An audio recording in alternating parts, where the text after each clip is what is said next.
Sir chain स्नॅचिंगच्या घटना उघडकीस आल्यात. कुठे कुठे या घटना उघडकीस आल्यात आणि किती आरोपी अटक आहेत, काय मुद्देमाल जप्त केलाय? जवळपास LCB द्वारा आणि शिवाजीनगर पोलीस स्टेशनमध्ये प्रत्येक ठिकाणी किमती 2-2 आरोपी अटक केलेले आहेत. काही फरार आहेत, काही जुवेनाईल आहेत त्याच्यामध्ये, आणि 9 चेन स्नॅचिंग, मोबाईल स्नॅचिंगचे गुन्हे उघड झालेले आहेत. अच्छा. तर आरोपी आरोपी काही अरेस्ट झालेले आहेत, काही एकात फरार आहेत, त्यांच्या आम्ही शोध घेत आहोत. याच्यात काही जुवेनाईल पण आहेत. ते प्रत्येक गुन्ह्यामध्ये आता यांना रिमांड घेतली जाईल आणि पुढे तपास करतील. तरी एकच टोळी होती का वेगवेगळी? नाही, 3 डिफरंट होते, 3 डिफरंट टोळी होती. एक शिवाजीनगरने पकडली, एक LCB ने पकडली आणि एक द्वाराने पकडली. टोटल 9 गुन्हे उघड झाले याच्यात, चेन स्नॅचिंग आणि मोबाईल स्नॅचिंग. सर शहरात गुन्हेगारी वाढल्याचं दिसून येत आहे. या संदर्भात पोलीस प्रशासन काय भूमिका घेत आहे? गुन्हेगारी जे वाढत आहे त्याच्यामध्ये प्रत्येक ह्याच्यात जो काही गुन्हे होत आहे, आरोपी तातडीने अटक केली जात आहे. आरोपींना अटक करून जे मॅक्सिमम सेक्शन्स लावला पाहिजे त्यांच्यावर सेक्शन लावलं जात आहे. लिगल जे कारवाई केली पाहिजे ते करण्यात येत आहे.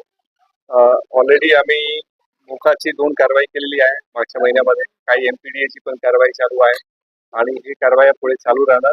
शहरामध्ये जे गुन्हेगारी होत आहे ते क्रिमिनल्स आहेत, ते गुन्हेगारी करतात.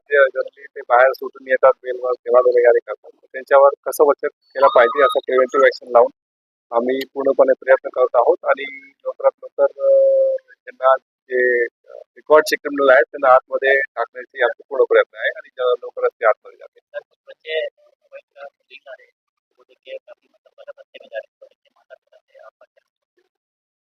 ये भी एक बहुत बड़ा रीजन है गुनहगारी बढ़ने का कि उसमें लड़के रील देख के खुद को कूल बताने के लिए चाकू लेके कुछ ड्रग्स का नशा करना, ये सब चीजें कर रहे हैं. तो सोशल मीडिया पे ऑलरेडी हम ध्यान दे रहे हैं और कुछ जुवेनाइल बच्चे हैं जो इस तरह का काम कर रहे हैं. तो जुवेनाइल बच्चों के ऊपर अगर माता पिता और स्कूल अगर ध्यान देगा कि शाम को कहाँ जा रहा है, तो हमारे लिए भी आसान हो जाएगा और वो बच्चे का भी फ्यूचर खराब नहीं होगा. क्योंकि जुवेनाइल जब तक है तब तक उसको छूट मिल रही है. कभी तो जुवेनाइल से बाहर भी आएगा और तब जेल में जाएगा.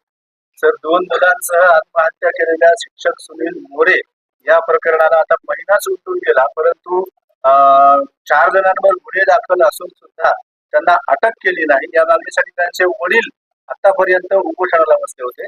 तर या संदर्भात काय अपडेट आहे, काय सांगता येईल? उस केस में इन्वेस्टिगेशन एक सीनियर अधिकारी की तरफ से किया जा रहा है और इन्वेस्टिगेशन ऑफिसर का एक एविडेंस के बेस पे अरेस्ट करना एक उसका भाग होता है. तो वो जब उसमें एविडेंस के हिसाब से एक इम्पार्शियल और फेयर इन्वेस्टिगेशन करने की आदेश दिया गया है, उसी हिसाब से कार्रवाई की जाती है. तर आत्महत्या करण्यापूर्वी सुनील मोरे यांनी सांगितलं होतं की मोबाईल आणि त्याच्या लॅपटॉपमध्ये काही पुरावे आहेत. ते सगळे सीज झालेले आहेत मोबाईल आणि पुरावे. ते ऍक्च्युली थोडा डॅमेज पण झालेले आहेत. ते अनालिसिस करून त्याच्या बेसिसवर जे काही पुरावे आहेत त्याच्या बेसिसवर आम्ही पुढे कारवाई करणार.